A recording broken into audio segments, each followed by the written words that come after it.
माशाअल्लाह ला हौला वला कुव्वता इल्ला बिल्लाहिल अलिय्यिल अज़ीम। औज़ु बिल्लाहि मिनश शैतानिर रजीम। बिस्मिल्लाहिर रहमानिर रहीम। अल्हम्दुलिल्लाहि रब्बिल आलमीन वस्सलातु वस्सलाम अला अशरफिल अंबिया वल मुरसलीन बिल क़ासिम मुहम्मद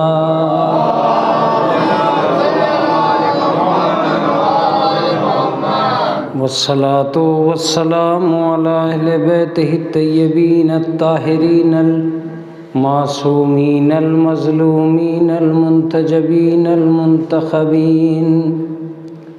अम्मा बादु फ़क़द क़ाल अल्लाहु तआला व तबारक फ़ी किताबिहिल मुहकम व ख़िताबिहिल मुत्क़न व क़ौलुहु अहसन।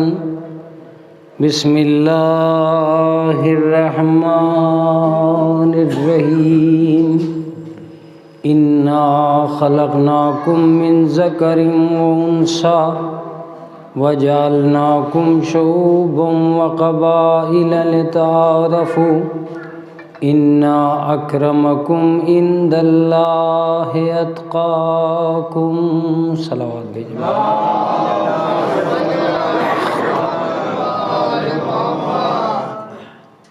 अज़ीज़ान मोहतरम, जिस आये करीमा को मैंने अपना उन्वाने कलाम करार दिया है, इसमें खालिक़े कायनात ने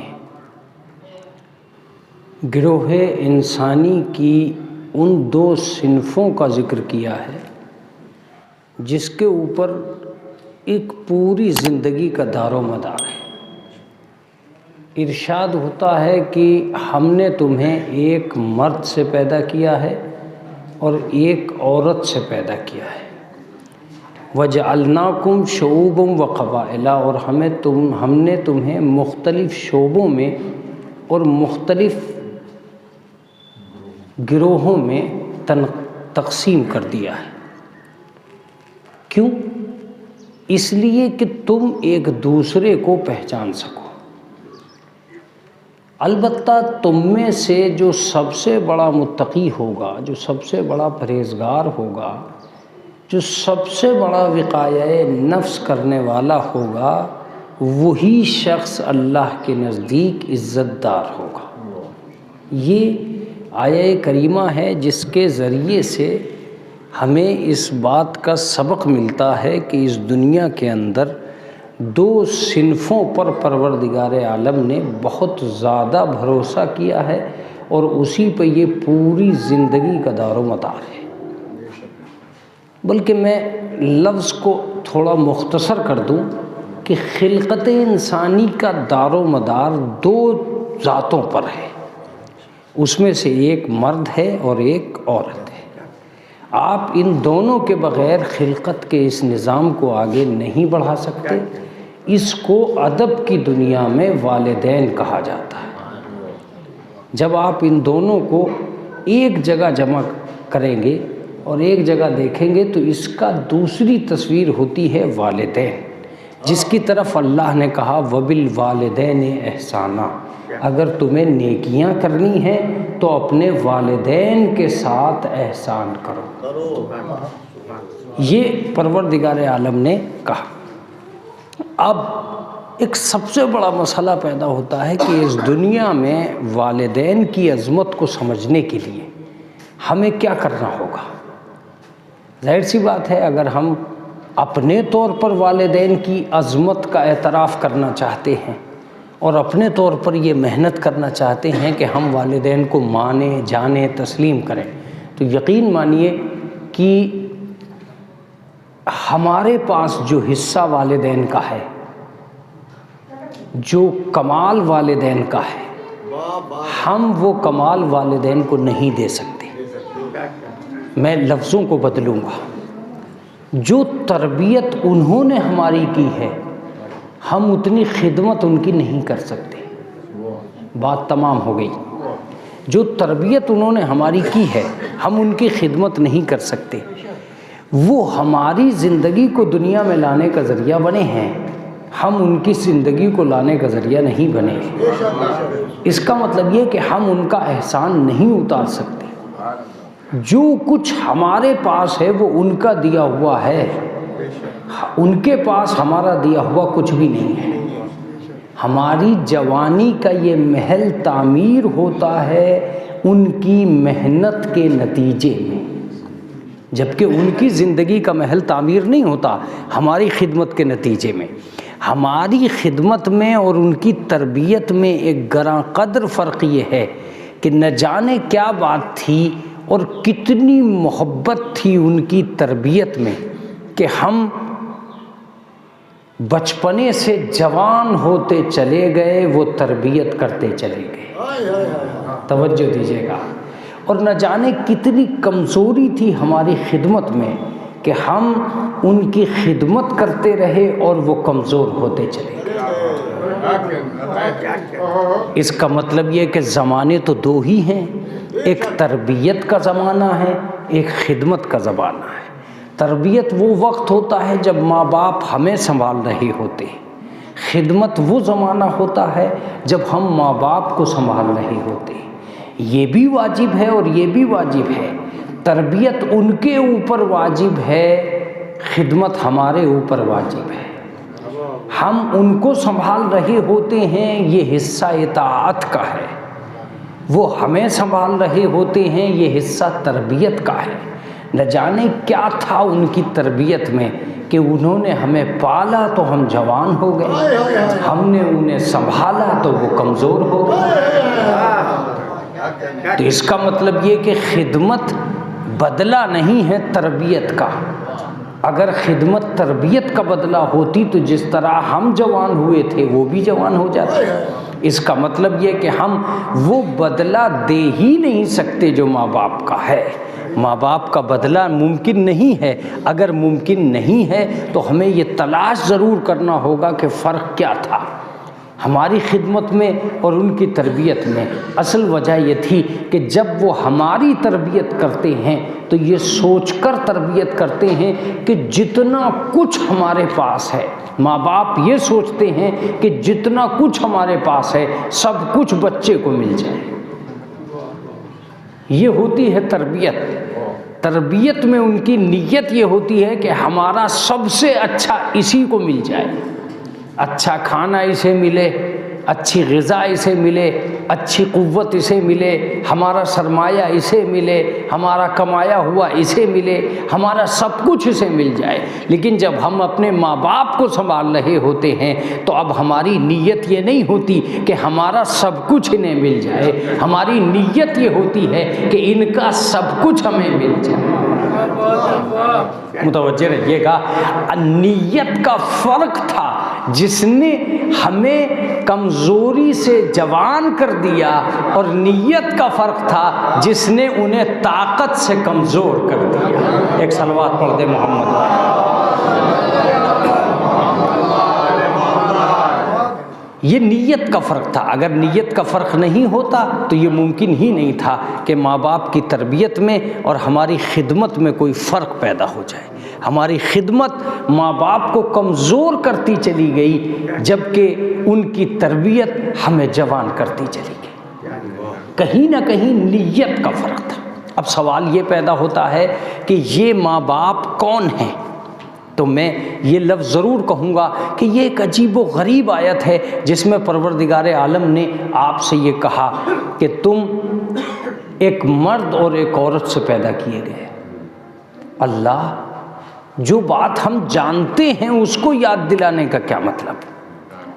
का कभी कभी वो बात याद दिलाना बहुत ज़रूरी है जिसे तुम जानते हो। मैंने कहा माबूद नहीं समझा? का बस इतना समझो कि हमें पता है कि तुम नमाज को भूले नहीं हो, फिर भी अजान दिलवाने का मतलब ये नहीं है कि तुम भूल गए हो। एक सलवात पढ़ते मोहम्मद वाले।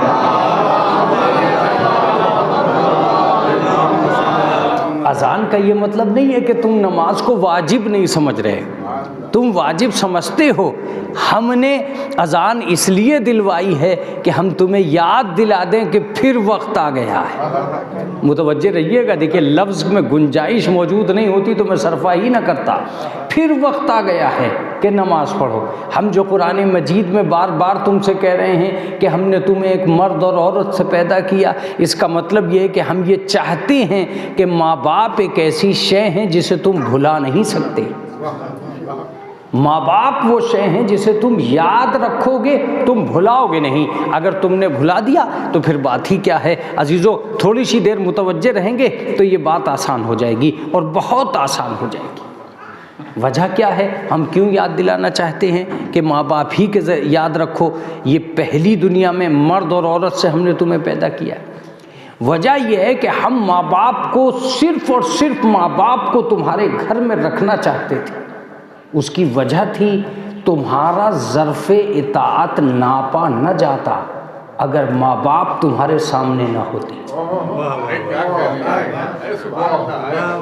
तुम्हारा ज़र्फ़े इताअत नापा न जाता अगर माँ बाप तुम्हारे सामने न होते।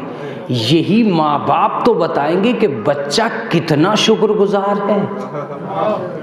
हमने माँ बाप को रखा ही इसलिए था कि हम देखना चाहते थे ये अपने पालने वाले का भी है या नहीं है। जो अपने पालने वाले ही का नहीं है वो पैदा करने वाले का क्या होगा।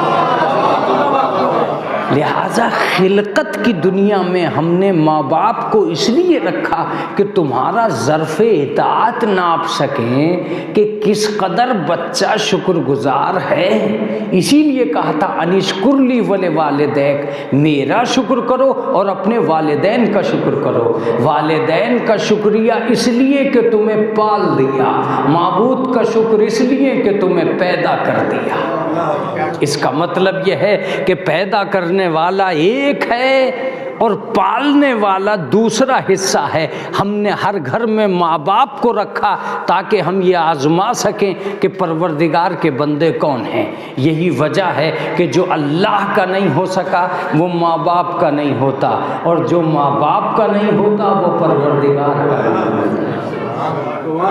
इसीलिए हरामी का जन्नत में जाना गलत हो जाएगा कि उसके अंदर अंदाज़े शुक्रिया ही मौजूद नहीं है, तो निज़ाम शुक्र क्या रहेगा। एक सलावत पढ़ दे मोहम्मद वाले मोहम्मद। अल्लाहु अकबर। हरामी जन्नत में नहीं जाएगा। क्यों नहीं जाएगा? इसलिए कि जिसके अंदर आसारे शुक्रिया ही नहीं रहे उसके अंदर निज़ाम शुक्र क्या रहेंगे। इसलिए हमने माँ बाप को तुम्हारे सामने सिर्फ इसलिए रखा कि तुम माँ बाप के ज़रिए से नापे और तोले जा सको कि वाक़ईन तुम इस लायक हो या नहीं हो कि तुम शुक्र कर सको परवरदिगार का। हम कभी ये नहीं कहते कि हमारी इबादत के साथ किसी बंदे की इबादत करो।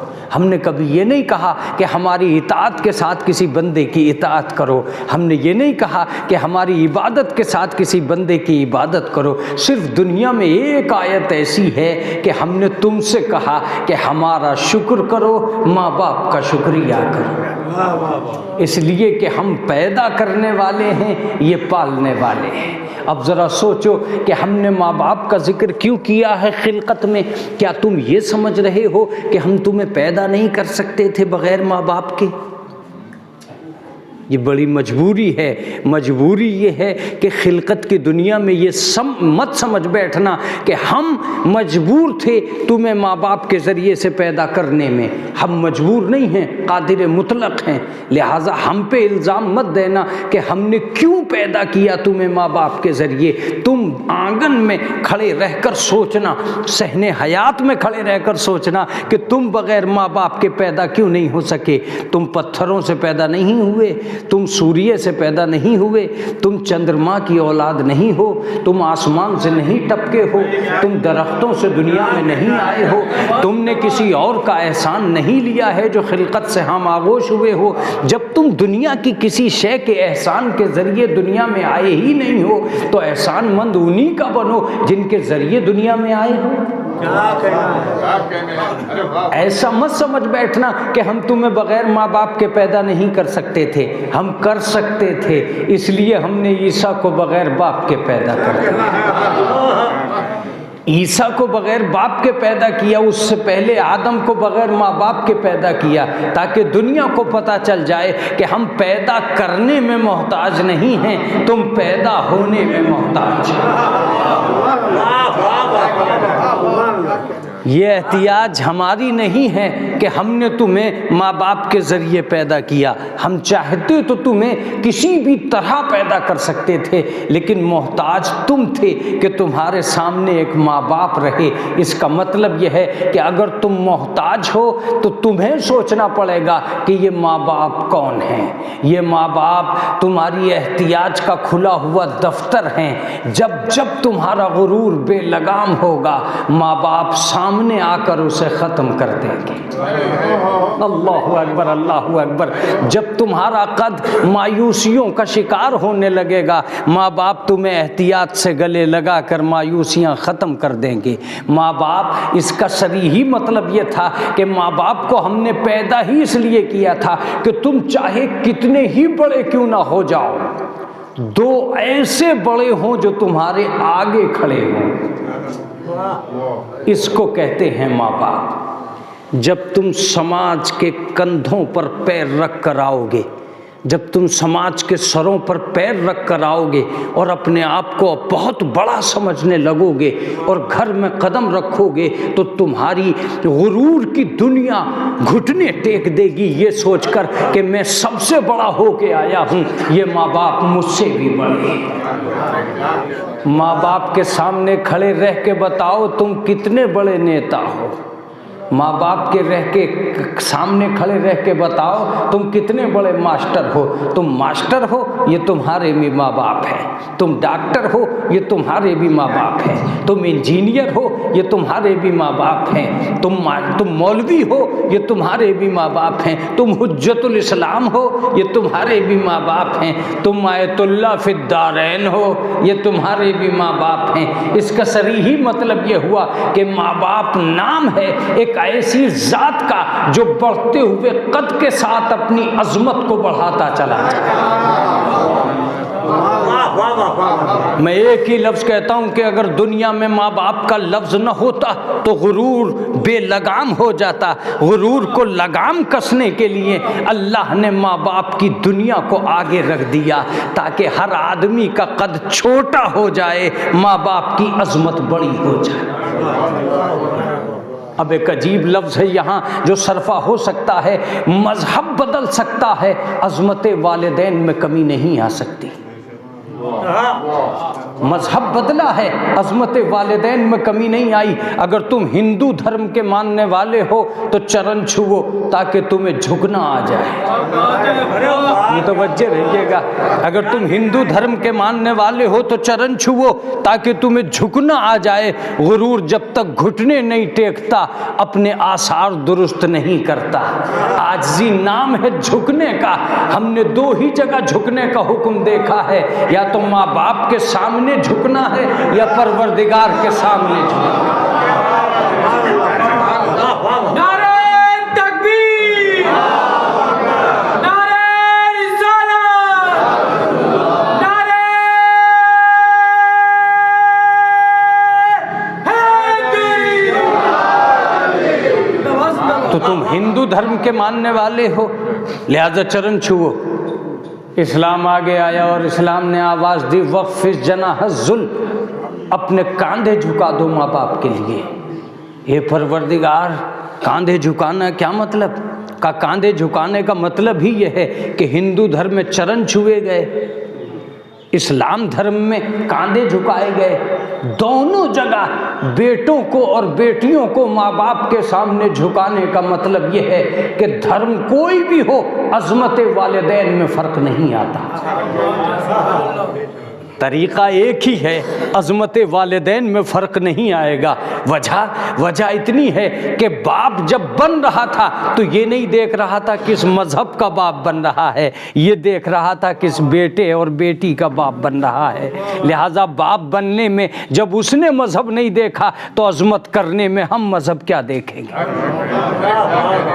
माँ बनी तो मज़हब नहीं देखा, बाप बना तो धर्म नहीं देखा। इसका मतलब यह है कि धर्म बाप का बनने की हिम्मत नहीं देता, बल्कि खिलकत बाप बनने की हिम्मत देती है। तो अगर खिलकत का एतबार है तो अज़मत का एतबार भी होना चाहिए। अगर हिंदू है तब भी झुकाएंगे, मुसलमान है तब भी झुकाएंगे, ताकि दुनिया को पता चल जाए जिसके सामने सब झुक जाएं उन्हीं को वालिदैन कहा जाता है। यहाँ कौम कबीले का फ़र्क नहीं है, यहाँ नस्ल और इम्तियाज़ का फ़र्क नहीं है। जितने अशख़ास पाए जाते हैं सबको झुकना पड़ेगा। सवाल ये पैदा होता है कि अगर अज़मत वालिदैन यही है और इसी को अज़मत वालिदैन कहते हैं तो अब एक तस्वीर पैदा होती है और बड़ी अजीब व गरीब तस्वीर है। ये वालिद और ये वालिदैन, फ़ला तक़ुल लहुमा उफ़्फ़िन, ख़बरदार उफ़ भी न कहना अगर ये सामने आ जाए। ज़रा तवज्जो से सुनिएगा, तब जाके एहसास होगा कि अल्लाह ने अपनी रहमत का नमूना बना दिया माँ बाप को। मैं चाहते हुए भी और न चाहते हुए भी एक आयत को फरामोश नहीं कर पा रहा हूँ, इसलिए मैं उसे सुनाऊँगा ज़रूर। खलक़नाकुम अज़वाजन, हमने तुम्हारा जोड़ा बनाया, लितस्कुनु इलैहा, ताकि इस जोड़े से तुम्हें सुकून हयात मिल सके। कुरान मजीद है जो लफ्ज़ों में तफसीर हयात कर देता है, ताकि तुम्हें सुकून हयात मिल सके। इसका मतलब शादियाँ सुकून ज़िंदगी के लिए बनाई गई हैं, फसाद हयात के लिए नहीं बनाई गई। खलक़नाकुम अज़वाजन, हमने तुम्हें जोड़ा बनाकर पैदा किया, लितस्कुनु इलैहा, ताकि तुम इस जोड़ा होने की बुनियाद पर सुकून हयात हासिल करो। वजअल बैनकुम मवद्दतन व रहमा, और हमने उस जोड़े के दरमियान में दो सिफतें पैदा कर दी, एक को रहमत का वारिस बना दिया, एक को मवद्दत का वारिस बना दिया। अजीज़ों मुतवज्जे रहिएगा, जहाँ इंसान की कुर्बानियों का इख्तिताम हो जाए उसे मोहब्बत कहते हैं, जहाँ से मोहब्बतें निछावर होने लगें उसे मवद्दत कहते हैं। बड़ी अजीब तफसीर थी जो तफसीर तलब थी। मैं भी चाहता था कि इस लफ्ज़ की तफसीर कर देता। जहाँ मोहब्बतों पे इंसान कुर्बान हो जाए उसे मोहब्बत कहते हैं, जिस पे मोहब्बत कुर्बान हो जाए उसे मवद्दत कहते हैं। फिर से सुनिए ताकि बात बन जाए। आराम से मोहब्बत है, उसे मजलिस में लाना मवद्दत है। माल से मोहब्बत है, उसे तबर्रुक बना के बांट देना मवद्दत है। खाने से मोहब्बत है, उसे मोमिनीन को खिला देना मवद्दत है। जिस्म से मोहब्बत है, उसे ज़ख्मी हालत में ले आना मवद्दत है। इसका सरीही मतलब ये हुआ कि इस कायनात का कानून है कि मवद्दत नाम है मोहब्बत से आगे की दुनिया का। जहाँ नफ़ा देख कर कदम बढ़ाए जाएं तो मोहब्बत है, जहाँ नुकसान के बावजूद भी अपनाया जाए तो मवद्दत है। मुतवज्जे रहिएगा, जहाँ सिर्फ गुनाह करने पर ख़त्म कर दिया जाए उसे मोहब्बत कहते हैं, जहाँ गुनाह करने पर सज़ा दे के फिर गले से लगा लिया जाए उसे मवद्दत कहते हैं। मुतवज्जे रहिएगा, मैं एक लफ्ज़ कहूँगा, जहाँ जहन्नमी होने पर छोड़ दिया जाए इसे मोहब्बत कहते हैं। जहाँ जन्नती बनाने के लिए शिफाअत का इंतज़ाम किया जाए इसे मवद्दत कहते हैं। जहाँ सिर्फ नेक को माना जाए उसे मोहब्बत कहते हैं। जहाँ बुरे को नेक बनाने की नीयत हो जाए इसे मवद्दत कहते हैं। तवज्जो दीजिएगा, जो सिर्फ दोस्त को चाहे इसे मोहब्बत कहते हैं। जो अपने बुरे बेटे को भी अच्छा बनाने के चक्कर में कभी उसका साथ न छोड़े इसे मवद्दत कहते हैं। माँ के हिस्से में मवद्दत करार दी, बाप के हिस्से में रहमत करार दी।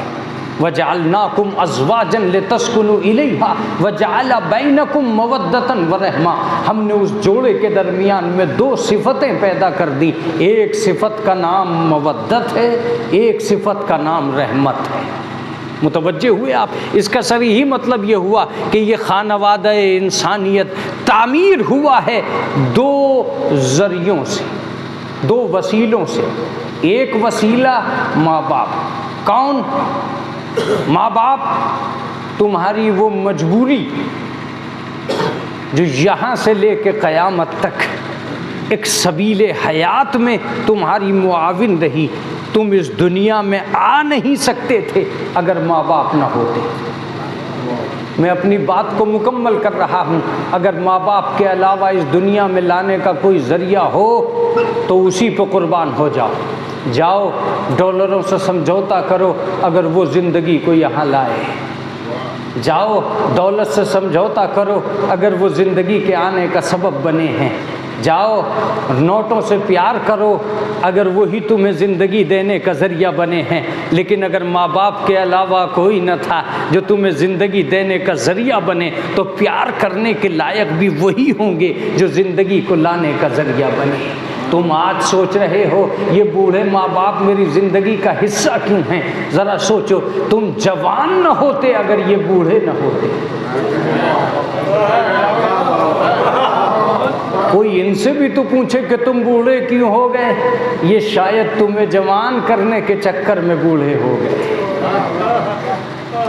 दुनिया की कोई ताकत बुढ़ापे पर नाज नहीं करती, लेकिन अपने जवान को देखकर अपने बूढ़े होने का ऐलान बाप इसलिए करता है कि मेरे बच्चे के जवान होने का ऐलान हो जाए। एक सलवात पढ़ दे मोहम्मद वाला।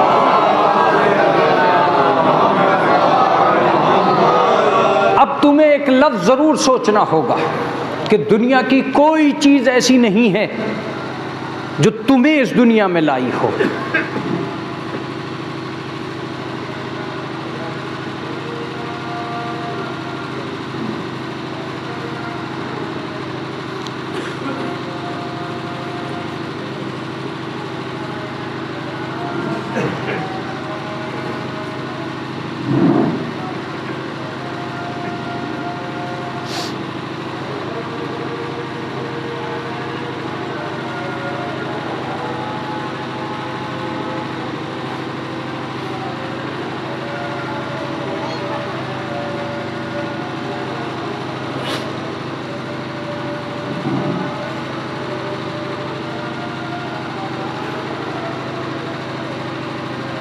एक सलवात पढ़ दे मोहम्मद।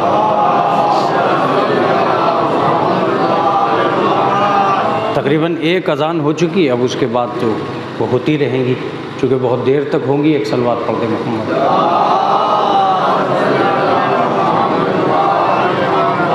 हमने तुम्हें माँ बाप के ज़रिए से पैदा किया। अब ये तुम्हें सोचना होगा कि माँ बाप कौन सी ताकत है, जब दुनिया की कोई ताकत ऐसी नहीं है जो तुम्हारी इस दुनिया में जाने का ज़रिया बनी हो।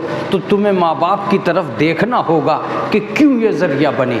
अब माबूद से शिकवा करो, ए माबूद माँ बाप के बग़ैर पैदा कर दिया होता तो क्या होता। हमने हर आदमी को माँ बाप के ज़रिए पैदा किया ताकि एहसास व शऊर में ये बात रच बस जाए कि तुम इस दुनिया में बग़ैर वसीले के ना आ सके। जब दुनिया में आए नहीं हो बग़ैर वसीले के तो जन्नत में जाओगे कैसे बग़ैर वसीले। इसका मतलब यह है कि तुम्हें पाबंद बनाया गया है आने के लिए एक वसीले का। ये और बात है कि जो दुनिया में लाया है वो बाप और है, जो जन्नत में ले जाएगा वो बाप और है। काश मेरी आरज़ू पूरी हो जाती है इस लफ्ज़ में। अब लफ्ज़ चूँकि बहुत ही ताबीर कुना लफ्ज़ है, लेकिन मेरे सामने वो चेहरे हैं जो इस्लाह कर देते हैं लफ्ज़ों की, और मैं नीचे बैठकर मिंबर वालों के लिए एक इस्लाह नफ्स का ज़रिया बन जाते हैं। इसलिए मैं इस लफ्ज़ का ज़रूर इस्तेमाल करूँगा। हालांकि रिवायतों में मैंने देखा है, अहादीस से मैं साबित कर सकता हूँ, लेकिन लफ्ज़ चूँकि बहुत मेयारी है इसलिए मैं उस लफ्ज़ ही का सरफा करके रह जाऊँगा। एक ज़रिया है माँ बाप जो ज़मीन पर आने का ज़रिया बना, एक बाप वो है जो जन्नत में जाने का ज़रिया बनेगा।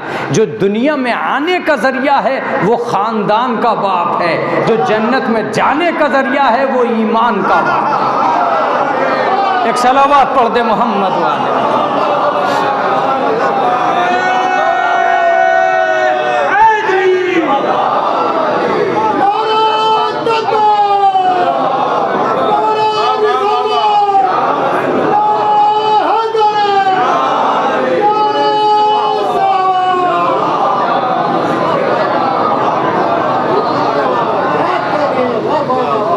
जो दुनिया में लाने का ज़रिया है वो बाप और, जो जन्नत में जाने का ज़रिया है वो बाप और। मैंने जो लफ्ज़ कहा था मुझे उसकी तस्दीक भी मिल गई। अब अगर तस्दीक मिल गई तो मैं यहाँ थोड़ी सी देर रुकना चाहता हूँ ताकि अजीम समाअतों के हवाले वो बयान हो सके जिसके लिए मैंने इतनी मेहनत की है। मैं एक लफ्ज़ कहूँगा और आप उस तरफ रुख कर लेंगे। अजीज़ों, मैं सारी दुनिया से ये अपील करना चाहता हूँ कि बहैसियत बाप होने के अली से ज़्यादा अफजल दुनिया में कोई बाप नहीं है।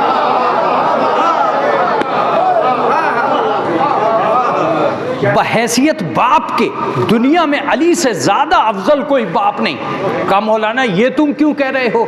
मैं एक हदीस से साबित कर दूंगा। या अली अंत व अना अबवा हाज़िहिल उम्मा, ए अली तुम और मैं इस उम्मत के दो बाप हैं। मैं अगर कुछ न गिनूं, खाली ज़ाहिरी लफ्ज़ों का फ़ायदा उठाऊं तो एक लफ्ज़ ज़रूर कहूँगा कि दो चार का बाप होना और है उम्मत का बाप होना।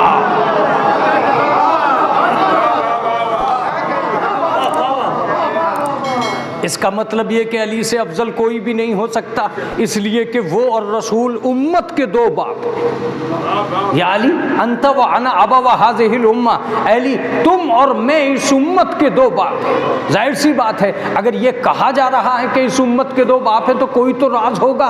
कोई राज है या नहीं है, मगर मैं बाप होने की हैसियत से अली को पेश करना चाहता हूँ।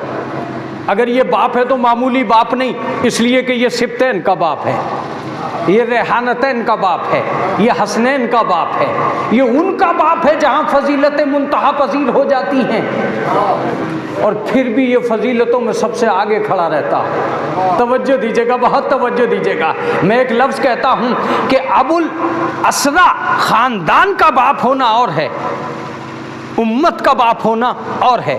एक लफ्ज़ बड़ा अजीब व गरीब है। अली को सिर्फ ये ही शरफ हासिल नहीं है कि वो उम्मत का बाप है, ये भी शरफ हासिल है कि वो इमामत का बाप है। अरे बड़ी अजीब बात मैंने कही। अगर आदम का शरफ है अबुल बशर होना तो इनका शरफ है अबुल आइम्मा होना, इमामों का बाप। आप कहेंगे मौलाना ये कैसे? फजीलतें इमामों की दुनिया में मुंतहा पजीर होती हैं हसनैन पर। हसनैन से बुलंदो बाला कोई नहीं हो सकता, इसलिए कि इमाम हुसैन 9 ऐसी औलादों के बाप हैं जो क़यामत तक फजीलतों की मालिक है। 9 ऐसे बेटों के बाप होना जो क़यामत तक फजीलतों का मालिक हो, ये कारनामा है हुसैन का। अब रसूल कहते हैं या अल हसन वल हुसैन सैयदा शबाब अहलिल जन्ना, हसन और हुसैन जवानाने जन्नत के सरदार हैं। वह अबू हुमा अफजलुम मिन हुमा, और उनके बाप उनसे भी अफजल हैं।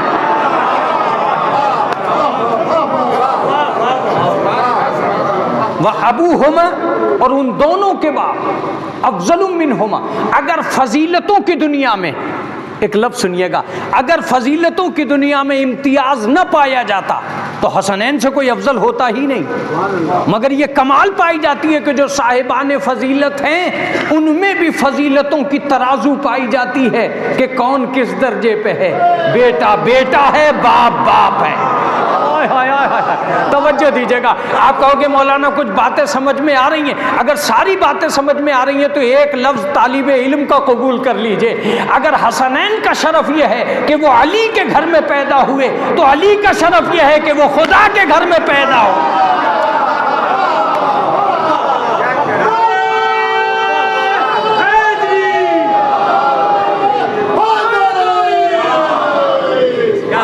ये कानून जारी है, ये कानून जारी है। अबू हुमा अफजलुम मिन हुमा, उनके बाप उनसे भी ज़्यादा अफजल। जब मैं इस नतीजे पर आता हूं तब मुझे याद आता है कि साहब ये जो लफ्ज़ है कि इनसे भी ज़्यादा अफजल है, यहाँ के बाद इंसान की अक्ल ही ख़त्म हो जाती है। अक्ल काम नहीं करती है, मगर मैं एक लफ्ज़ ज़रूर कहता हूँ कि दुनिया में फजीलत उसी को कहते हैं जो उस वक्त तक कायम रहे जब तक वो ज़ात लाजवाब रहे। एक लफ्ज़ और, लाजवाब ज़ात जभी तक है जब तक कोई उस जैसा बाफजीलत सामने ना आ जाए। बहुत मुश्किल काम है कमर सुल्तान जिसकी तरफ तुम जा रहे हो। आदम उस वक्त तक अफजल हैं जब तक आदम से अफजल कोई ना आ जाए। मूसा उस वक्त तक अफजल हैं जब तक मूसा से ऊंचा कोई ना आ जाए। लेकिन जब तक मूसा के बाद कोई दूसरा अफजल आ जाएगा, अब मूसा अफजल नहीं रहेंगे। इसका मतलब फजीलत का कानून यह है कि फजीलत में कामिल वही होता है जो सबसे आखिर में आए। एक अमर सुल्तान समझाओ ढंग से। मैं एक लफ्ज कहने जा रहा हूं, लाजवाब वही रहेगा जो जब तक रहे जब तक उसका जवाब ना आए। बात तमाम हो गई। इत्तफाक़े वक्त यह है कि रसूल जितनी चीजें लाए थे सब कयामत तक लाजवाब हैं। हाय हाय हाय हाय। अब कमर सुल्तान कहाँ जाओगे? सुनो, गौर से सुनो। रसूल किताब लाया जो किताबों में लाजवाब, रसूल दामाद लाया जो दामादों में लाजवाब। मुतवज्जे रहिएगा। रसूल बेटी लाया जो औरतों में लाजवाब, रसूल नवासे लाया जो रिश्तेदारों में लाजवाब। एक सलावत पढ़ दे मोहम्मद व आले मोहम्मद।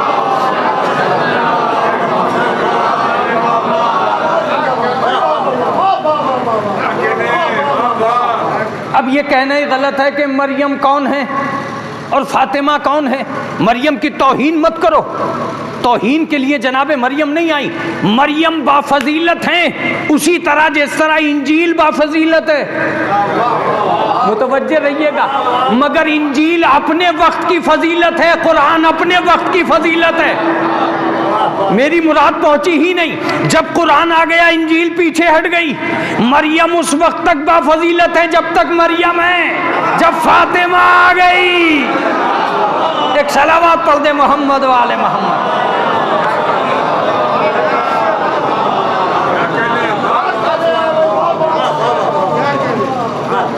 तो फजीलतों का मतलब अपने वक्त की फजीलत किसके पास, वक्त की फजीलत किसके पास। ऐसा नहीं है कि बाफजीलत ना हो जनाब मरियम। तो अबू हुमा अफजल मिन हुमा, अफजल हैं उनके बाप। इसका सरीही मतलब ये हुआ कि इस कायनात के अंदर बाप होने की हैसियत से अली का जवाब नहीं, इसलिए कि वो हसनैन का बाप, वो जैनब का बाप, वो उम्मे कुलसूम का बाप। छोड़िए इस बात को, वो जमीन का बाप। मुतवज्जे रहिएगा। जो जमीन का बाप वो उम्मत का बाप। मगर ये भी एक हकीकत है कि जो इतनी जातों का बाप है, अबू तालिब उसी का बाप है।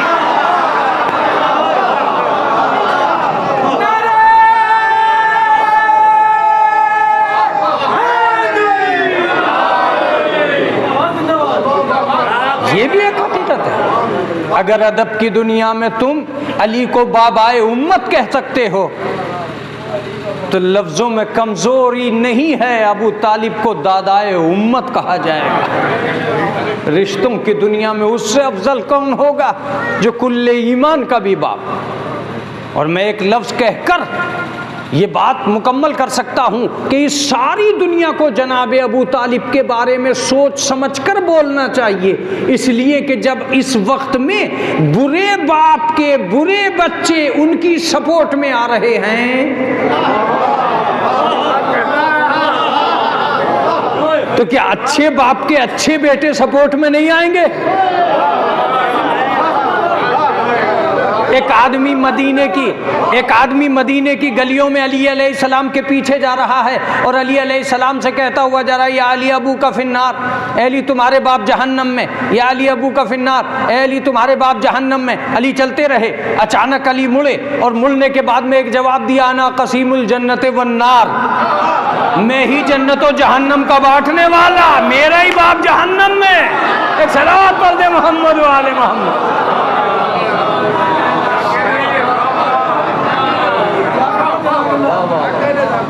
इसका मतलब ये हुआ कि बाप होने की हैसियत से हज़रत अली अलैहिस्सलाम इस कायनात के अंदर सबसे बेहतरीन बाप हैं। तो वालिदैन का हक़ ये है कि हम जितने भी ज़िंदगी के निज़ाम पाए जाते हैं सब में वालिदैन की तरफ रुख करें। और अल्लाह इसीलिए कहता है कि हमने तुम्हें एक मर्द से पैदा किया, एक औरत से पैदा किया। ये एक अजीब बात है कि एक तरफ जब फजीलतें मुकम्मल होती हैं तो अबुल अइम्मा पैदा होता है जिसका नाम अली है, तवज्जो देते रहिएगा। दूसरी तरफ जब फजीलतें कामिल होती हैं तो एक शख्सियत पैदा होती है उम्मुल अइम्मा, इमामों की माँ, जिसे जनाब फातिमा कहा जाता है। अजीज़ों, अब मैं यहाँ से एक दूसरी तरफ को जाऊँगा कि माँ और बाप। बाप किसे कहते हैं, ये ज़रूरी था कि बाप किसे कहते हैं। इसीलिए परवरदिगार आलम ने एक लफ्ज़ रखा कि तुम इताअत करो वालिदैन की। बर्रम बे वालिदती, ये जनाब ईसा का जुमला।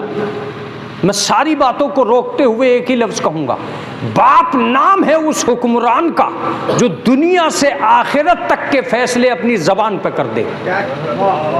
बात ख़त्म हो गई। आप कहोगे कैसे?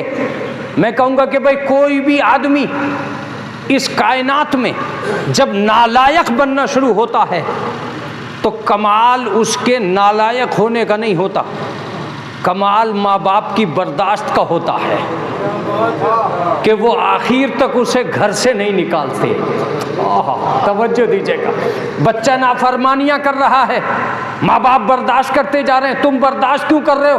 कि तुम्हें अंदाज़ा तो हो जब ख़ानदान का बाप इतना रहमदिल है तो ईमान का बाप कितना रहमदिल होगा। गुनाहों के बावजूद भी ये आले मोहम्मद का कमाल है कि वो अजाब की अपील नहीं करते। जिस तरह माँ बाप बच्चे को नहीं निकालते उसी तरह आले मोहम्मद दिल से नहीं निकालते और उम्मीद रखते हैं कि अब सुधर जाएगा, अब सुधर जाएगा, अब सुधर जाएगा। मैं एक लफ्ज़ कहा करता हूँ, अगर माँ बाप की शफ़क़त न होती तो आले मोहम्मद की मोहब्बत पर यकीन ही ना आता। हाय हाय हाय हाय, क्या जुमला है। आले मोहम्मद की मोहब्बत पर यकीन आता है कि जब माँ बाप का ये हाल है तो उनका हाल क्या होगा जो हमें हमारे माँ बाप से ज़्यादा चाहते हैं, जिनकी शफ़क़त हमारे ऊपर हमारे माँ बाप से ज़्यादा हो सकती है। अजीज़ों, मुतवज्जे रहिएगा। जब साया मोहब्बत का कमाल ये है तो कारवान मवद्दत का कमाल क्या होगा? तो बड़ी अजीब व गरीब बात है या नहीं है? का मौलाना बात को समझाओ कि माँ बाप किसे कहते। मैंने कहा कि अब बच्चा नाफरमानी पर कदम रख रहा है, वो बाप को कमज़ोर समझ रहा है। मेरे मालिक क्या कर लेगा ये बाप, जबकि उसके घर में बसे हुए अच्छे पत्थरों का मुकाबला भी नहीं है। वो समझ रहा है कि मेरा बूढ़ा बाप खांसते खांसते मेरे आंगन को गंदा कर देगा, इसलिए इसका गांव में रहना बेहतर है। पत्थरों से बाप बाप की अजमत का मुकाबला करके उसको दूसरों के सहारों पर डाल देना, ये इसकी नालायकी का पहला दिन था। कोई तरक्की माँ बाप को छोड़कर नहीं होती, माँ बाप को लेकर होती है। वो आदमी क्या तरक्की करेगा जो अपने माजी को भूल चुका है, अपने मुस्तकबिल की घनघोर घटा में जाना। मैं एक लफ्ज़ कहता हूँ, इस दुनिया में सबसे कमज़ोर आदमी वो होता है जो गुनाह करते करते कुदरत को छोड़ दे, तरक्की करते करते माँ बाप को छोड़ दे। एक सलावत पढ़ दे मोहम्मद वाले मोहम्मद। गुनाह करते करते कुदरत को छोड़ दे और तरक्की करते करते माँ बाप को छोड़ दे। अगर उसने तरक्की करते करते माँ बाप को छोड़ दिया तो कोई दुआ करने वाला न मिलेगा। अगर उसने गुनाह करते करते अल्लाह को छोड़ दिया तो कोई रहम करने वाला न मिलेगा। जुल्म व तशद्दुद की इस दुनिया में एक आदमी का इस्लाम छोड़कर दूसरे मैदान में चले जाना इस बात का सबूत है कि परवरदिगार ने उसे इस लायक भी न समझा कि वो उसकी रहमत का उम्मीदवार हो।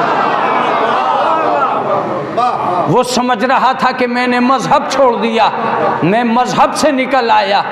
उसका कितना बड़ी सोच थी, मजहब से नहीं निकला, खुदा की रहमत से निकल गया। उसने गुनाह किए थे, कौन यकीन दिलाएगा? उसके अपने अमल ने यकीन दिला दिया। उसके अमल ने यकीन दिला दिया कि जब तूने हराम खाया उसी दिन ये फैसला हमने कर लिया था कि तू जन्नत के लायक है ही नहीं।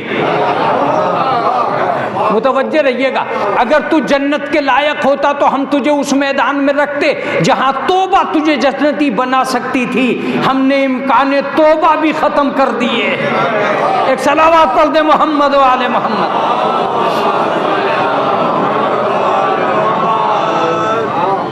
एक गुनाह का नतीजा दूसरा गुनाह होता। सामईन जरा समाअत फरमाएंगे तो मैं एक मौलवी होने के नाते इस हदीस को बयान करूंगा। मा मिन मरइन इल्ला वफी क़ल्बिही नुक्ततुन बैज़ा। कोई मर्द ऐसा नहीं है, कोई आदमी, कोई शख्स, कोई औरत ऐसी नहीं है कि जिसके दिल में एक नुक्ते नूर न हो। फ़इज़ा अज़नब ज़न्बन फ़ख़रज तिलकल बैज़ा। जब इंसान गुनाह करने लगता है तो वो नुक्ते नूर ख़त्म होने लगता है। फ़इज़ा अज़नब ज़न्बन कसीरा। जब वो बहुत ज़्यादा गुनाह करने लगता है, फ़जा बिही सौदा, तो उस नुक्ते नूर की जगह एक नुक्ते सियाह आ जाता है। मुतवज्जे रहिएगा, छठे इमाम फरमाते फला रजअत ला। जब पूरा दिल काला हो जाता है तो अब उसके पलटने के इम्कान खत्म हो जाते हैं। एक सलावत पढ़ दे मोहम्मद व आले मोहम्मद। फिर उसे मस्जिद से निकाल के मंदिर में डाल दिया जाता है। फिर उसे इमाम बाड़ों से निकाल के पूजा के हवाले कर दिया जाता है ताकि वो यहाँ के दोज़ख में बैठ के वहाँ के दोज़ख का इंतज़ार करे। एक सलावत पढ़ दे मोहम्मद वाले।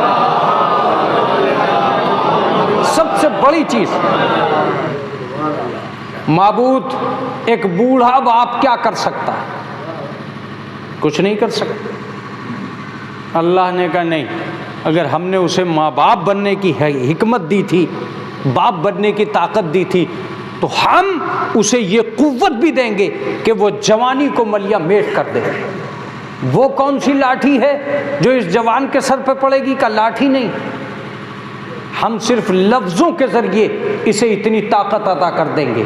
अगर उसकी नालायकी बढ़ जाए तो कुछ मत करना, सिर्फ लफ्ज़ आग कह देना, कद खसिरत दुनिया वल आखिरा। न यहाँ का रहेगा न वहाँ का रहेगा। अजीज़ों, बात तमाम हो गई, मेरी आखिरी लफ्ज़ें हैं ये। न यहाँ का रहेगा न वहाँ का रहेगा। ए माबूद, लफ्ज़ आँख में इतनी ताकत का दो ही लफ्ज़ें हैं इस्लाम में, एक लफ्ज़ आँख, एक लफ्ज़ तलाक।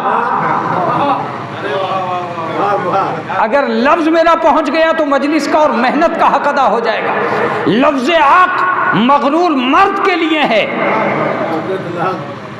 और लफ्ज़ तलाक मगरूर और मजबूर औरत के लिए है। ये कौन सी लाठी दी परवरदिगार ने? कहा आग कर दे। मैंने कहा माबूद मुझे हल्का बता दे कि कितना बड़ा हल्का है। का हल्का ज़रूर है, हमने तलाक का तुम्हें हुक्म दिया, लेकिन तलाक में ये ख्याल रखना, तलाक तुम उतने ही को दे सकते हो जितने के तुम वारिस हो। अगर तुम्हारी एक बीवी है तो एक को तलाक देना, दो हैं तो दो को तलाक दे सकते हो। ये मुमकिन नहीं है कि कोई आदमी अपने भाई की बीवी को तलाक दे दे, इसलिए कि तुम्हारा हल्का इक़्तिदार उतना ही है, तुम्हारा हल्का इक़्तिदार उतना ही है। अपने भाई की बीवी को तलाक नहीं दे सकते। इसी तरीके से अगर तुम्हारे 4 बेटे हैं तो तुम 4 बेटों ही को आग कर सकते हो, 5वें को नहीं। अपने भाई के बेटे को आग नहीं कर सकते, ये हक तुम्हें नहीं दिया गया। तुम जितने दायरे के बाप हो उतना आग करोगे, जितने दायरे के मालिक हो उतनी तलाक दोगे। दुनिया में एक ही आदमी ऐसा आया है जिसे रसूल अल्लाह बेहद इख्तियार दे के गए थे। या अली नफ्सों का नफ्सी, अली तेरा नफ्स मेरा नफ्स है। और जब निकाह होता है तो ये कहा जाता है कह तो नफ्सा मुअक्किलती, इसका मतलब यह कि निकाह का इतलाक ही नफ्स पे होता है, जो वारिसे नफ्स होगा वही तलाक देगा। लिहाजा या अली, मैं तुम्हें वारिसे नफ्स बना के दे रहा हूं ताकि उम्मत की कोई भी मगरूर औरत हो तू तलाक दे देना। मैं तुम्हें उम्मत का बाप बना के जा रहा हूं ताकि कोई भी मगरूर मर्द आए तुम आग कर देना। एक सलावत पढ़ दे मोहम्मद व आले मोहम्मद।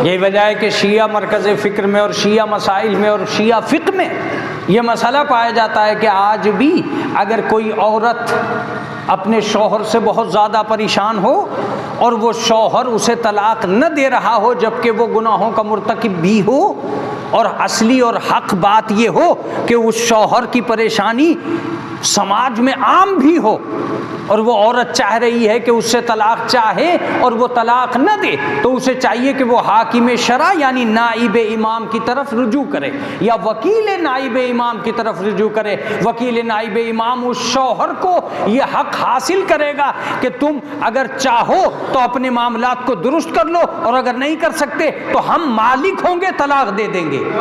अजीब बात है, जब आज हाकिम शरा ये कर सकता है तो बानिए शरीयत क्यों नहीं कर सकता?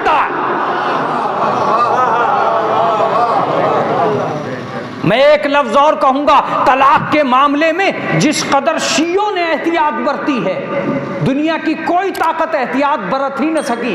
यही वजह थी कि तलाक का मसला बाजार में ठोकरें खाता फिर रहा था।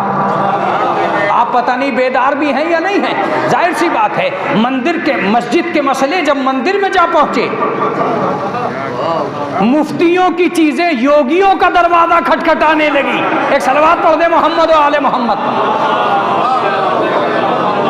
और एक ऐसा मसला बन गया तलाक के क्या करें क्या ना करें। मुझे उस पर बहस नहीं करनी है, मगर चूंकि मेरे काबिल हजरात यहाँ मौजूद हैं, उलमा मौजूद हैं, लिहाजा मेरा एक लफ्ज़ कहने को दिल चाहेगा। सारी दुनिया में अगर कोई भी अक्लमंद इंसान होता तो इस तलाक के मसले को चैलेंज ज़रूर कर देता, इसलिए कि कल तक जिस शख्स ने एक निकाह पढ़ने के लिए हाफिज कुरान की तलाश की थी, आओ मुल्ला जी मेरा निकाह पढ़ दो, आओ हाफिज जी मेरा निकाह पढ़ दो। अजीब बात है, ये इतने दिन के अंदर अरबी दां कैसे हो गया कि जिससे कल निकाह नहीं पढ़ा जा रहा था आज उसने खुद तलाक पढ़ दी।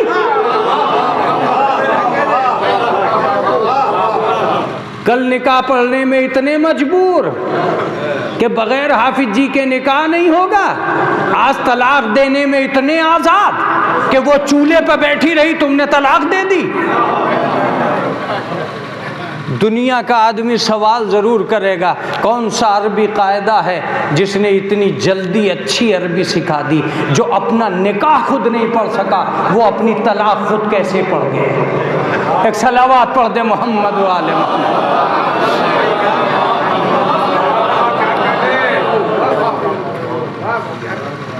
लेकिन इस निज़ाम सियासत में जहां तलाक रोट की ठोकरें खा रही थी, वहां एक कौम अपने घरों में मुतमईन बैठी थी। उस कौम का नाम था शिया। मैंने कहा ये शिया कौन है? कहा ये शिया वो हैं जिनके घरों में रहने वाली औरतें तलाक तो हासिल करती हैं मगर उनमें से कोई औरत ऐसी नहीं है जिसे एक ही वक्त में 3 तलाक़ें दी गई। मेरी समझ में नहीं आता कि ये शिया कौम की औरतों को एक ही वक्त में 3 तलाक़ें क्यों नहीं हुई, जब सारी दुनिया की औरतें जा रही थी और ये कह रही थी कि हम 3 तलाक़ों से पीड़ित हैं। तो शिया औरतें क्या थी? शिया औरतों ने जवाब दिया, हमारे मराजा-ए किराम ने हमें पहले ही 3 तलाक़ों से महफूज कर लिया।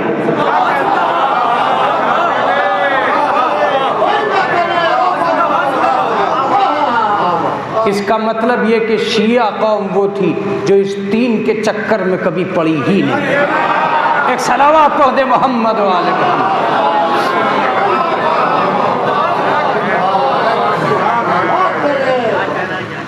और ये उनके मराजे किराम की हिम्मत थी और मराजे किराम की ताकत थी कि उन्होंने अपने उसूल कायम किए और आवाज़ दी, सुनो हम निकाह को इतना आम कर देंगे कि गली कूचे का मौलवी भी निकाह पढ़ेगा। तलाक को इतना मुश्किल कर देंगे कि शहर का काजी भी तलाक नहीं पढ़ पाएगा। चुनाचे बरेली शहर में जब बात निकाह की आई तो मस्जिद के मौलवी ने कहा, लाओ लड्डू बाटो छुआरे, मैं पढ़ता हूँ निकाह। हर बारात में एक टोपी वाले ने भी निकाह पढ़ दिया, किसी अमामे की भी ज़रूरत नहीं पड़ी। इतना आसान था निकाह। जब तलाक की ज़रूरत पड़ी, फला साहब ज़रा फोर्स, यहाँ नहीं हो रही है, कहाँ होगी, कब वहाँ होगी, किधर होगी, कब उधर होगी, वो तो वकील तलाक नहीं है, दिल्ली पहुँच गया मसला, बनारस चला गया मसला, लखनऊ जा अटका मसला। अरे अजीब बात है, निकाह मोहल्ले मोहल्ले। और तलाक इतनी दूर तक नहीं है, वजह सिर्फ इतनी थी कि शिया मज़हब उसी को कहते हैं जो जोड़ने में आसानियां पैदा करता हो, तोड़ने में मुश्किलात रखता हो, जल्दी से तोड़ना नहीं। तलाक देने के लिए गवाहों की ज़रूरत है। तलाक देने के लिए दो होने चाहिए, एक पढ़ने वाला एक सुनने वाला, दो गवाह। अजीब, इधर के अफराद और हों, उधर के अफराद और हों, यहाँ का राज़ीनामा और हो। मसला एक शहर में ठोकरें खाता रहा, थक हार के मियाँ बीवी ने कहा फैसला करना बेहतर है, तलाक कौन लेगा। और ये भी तय है कि निकाह पढ़ने वाले के लिफाफे डिपेंड करते हैं उसके ऊपर जो निकाह पढ़वा रहा है। 2500 दे दो, 300 दे दो, 400 दे दो, निकाह पढ़ देगा। लेकिन तलाक वाला पहले तय करेगा, इतने लूँगा। एक सलवात पढ़ दे मोहम्मद वाले मोहम्मद। निकाह पढ़वाया, 500 में काम हो गया। तलाक के लिए जा रहे थे, 25,000 में भी काम ना बना, 1 लाख 1.5 लाख। अरे अजीब बात है अजीज़ों, मैं ये कह रहा हूँ कि शिया मकतब फ़िक्र की खूबसूरती ये थी कि जहाँ दुनिया ज़िल्लत और रुसवाई के सौदे से दो चार हो रही थी, वहाँ अपने घरों में बैठे हुए इज़्ज़त से शिया मकतब तशय्यो का मज़ा ले रहे थे। और एक भी इंसान ऐसा न था जो उस भीड़ में शामिल हुआ हो ये कहकर कि मैं भी 3 तलाक़ों से पीड़ित हूँ। तलाक़ें हुई, ऐसा नहीं है कि तलाक़ न हुई हो, तलाक़ हर दौर में हुई है। इसका सरीही मतलब ये हुआ कि मज़हब तशय्यो का कारनामा ये है कि वो अपने मराजे किराम की शक्ल में एक हिफाजती दस्ता इख्तियार करता है। अजीज़ों, मैं आपसे एक लफ्ज़ कहूँगा कि इस कायनात में हज़रत अली अलैहिस्सलाम से मुस्तहकम वसीले हयात हमारे पास नहीं था। अगर होता तो इतना बड़ा शख्स जो हर ज़ाविये हयात में एक मुकम्मल फजीलत का वारिस हो। यहाँ बड़ी अजीब बात मैं कहा करता हूँ कि दुनिया में शायद माल का होना तो इस लायक है कि वो ऐलान कर सके कि मैं मालदार हूँ, फजीलतों का वारिस। लेकिन कमाल अली का ये था कि हाथ में जौ की रोटियों का झोला था और आसमान पर फजीलत का ऐलान था। अजीब बात है, अजीब बात है। दुनिया में सखावत करके मालदारी को सखावत में बदल कर फजीलतों का ऐलान करते हुए सब ने देखा होगा, मगर फाके करके फजीलतों का ऐलान करते हुए किसी ने नहीं देखा होगा। वो अली जो मस्जिद में बैठे हुए झोले में से जौ की रोटियां निकाल कर खा रहे थे, फ़कीर ने आकर कहा कि क्या मुमकिन है कि मुझे रोटी मिल जाए। अली ने जौ की रोटी उसके सामने हाजिर कर दी। जौ की रोटी उसने तोड़ कर खाना चाहिए तो तोड़ ना सका। अली ने पानी बढ़ा दिया कि पानी में भिगो कर खाओ। कहा कि मैं फ़कीर हूँ मगर उसके बावजूद ये नहीं खा सकता। अली ने शुक्र खुदा किया, माबूद तेरा शुक्र है। अली ज़िंदगी के उस स्टैंडर्ड पे खड़ा है जहाँ किसी फ़कीर में भी ये दम नहीं है। इसका मतलब मेरा दौर हुकूमत मेरी ज़िंदगी का तयन करेगा कि मैंने इस निज़ाम हयात में सिवाय शुक्र के कुछ हासिल नहीं किया। हाँ अज़ीज़ान गिरामी, ये और बात है कि अली अलैहिस्सलाम ने उसे एड्रेस बताया कि जाओ मेरे बेटे का दस्तरखान है, वहाँ हज़ारों लोग खा रहे हैं। बस एक मरतबा वो पहुँचा, थोड़ा थोड़ा बचाने लगा।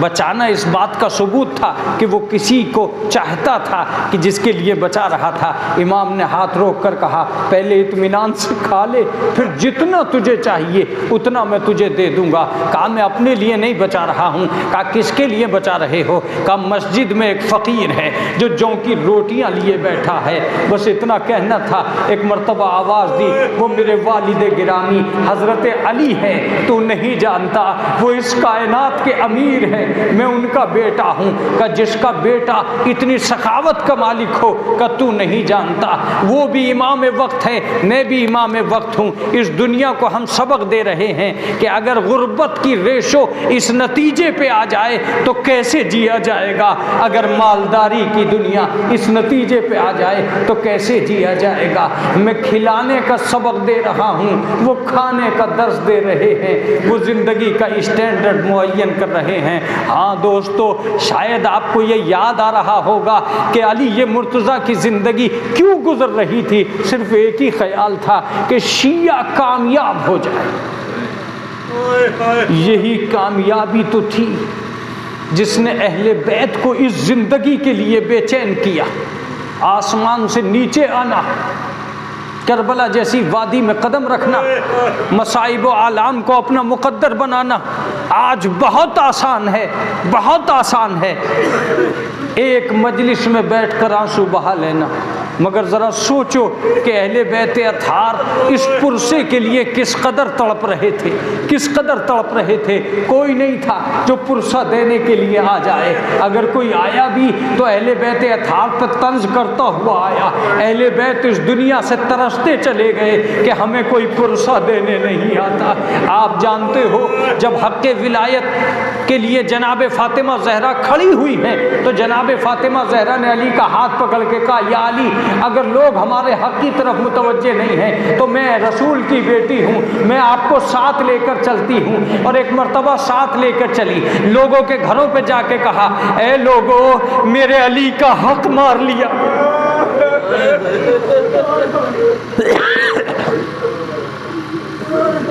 मेरे अली का हक़ मार लिया गया।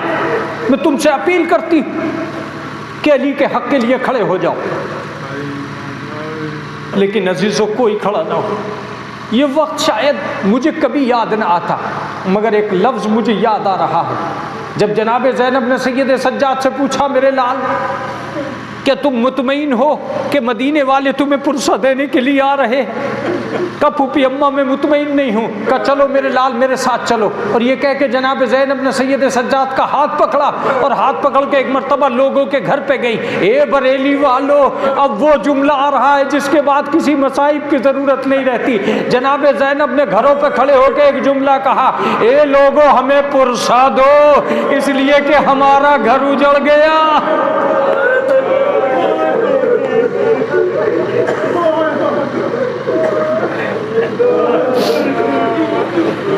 हमारा घर उजड़। अजीज़ों, महसूस किया इसका सही मतलब ये हुआ कि हम मसाइब व आलाम की उस दुनिया में सांस भी नहीं ले पाए जो आले मोहम्मद पर गुजरे। अभी अय्याम फातिमिया गुजर चुके, आपने मसाइब समात फरमाए, लेकिन मैं चूँकि शियों का मजमा है, उन लोगों का मजमा है जिन्होंने अभी अय्याम फातिमिया सुने हैं, मसाइब का एक गोशा और बात को तमाम कर देता हूँ। और ये बात मैं इसलिए कह रहा हूँ कि मुझे आपकी समात पर पक्का यकीन है कि आप उस बात को महसूस कर लेंगे। मैं एक लफ्ज़ और उसी को मसाइब बनाऊँगा।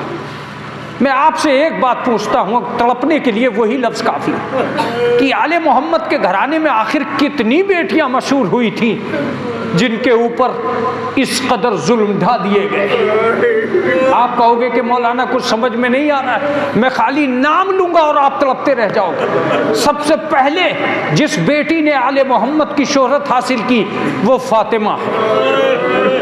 मोहम्मद की बेटी फातिमा ज़हरा। फातिमा ज़हरा पहली बेटी है। दूसरी बेटी अली की बेटी ज़ैनब कुबरा। तीसरी बेटी हुसैन की बेटी सकीना बिंतुल हुसैन।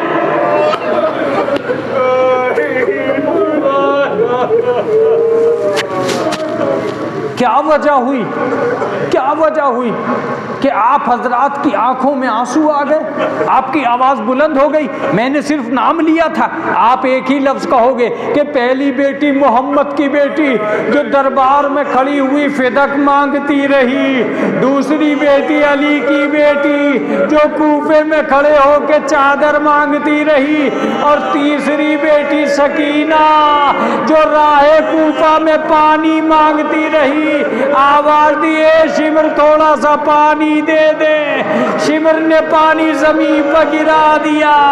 सकीना लौटने लगी, आवाज दिए चचा सकीना अब तक प्यासी है। ए चचा ये आले मोहम्मद की बेटियां हैं जो इस कदर तड़प रही हैं, इस कदर उम्मत उन पे जुल्म ढा रही है। सयालमुल लज़ीन ज़लमू अय्यमुनक़लिबिन इलाही बिहक़्क़ि ज़हरा व अबीहा व बालिहा व। परवरदिगार आलम जो हाज़िर मजलिस से इनके उक़्दे मुश्किल को हल कर, मेरे माबूद हमारी मुरादों को बरलाना। परवरदिगार जो बीमार हैं उनको शिफ़ाए कामिल व आजिल इनायत फरमाना। परवरदिगार आलम ये तेरे प्यारे के अदादार हैं, कोई गम न देना सिवाय गम आले मोहम्मद। माबूद इस मजलिस का जो सवाब तूने मुअय्यन किया है उन मरहूमीन के लिए जिनके लिए ये मजलिस बर्पा की गई है, उनकी अरवाह की तस्कीन का सबब करार दे देना। इमाम ज़माना के ज़हूर में ताजील फरमाना। एक मरतबा सूरह हमद और 3 मरतबा सूरह इखलास पढ़कर सैयदा कनीज़ ज़हरा मरहूमा बिनते सैयद बशीर हुसैन, सैयद अली ज़ैदी मरहूम इब्ने सैयद शजाअत अली मरहूम की रूह को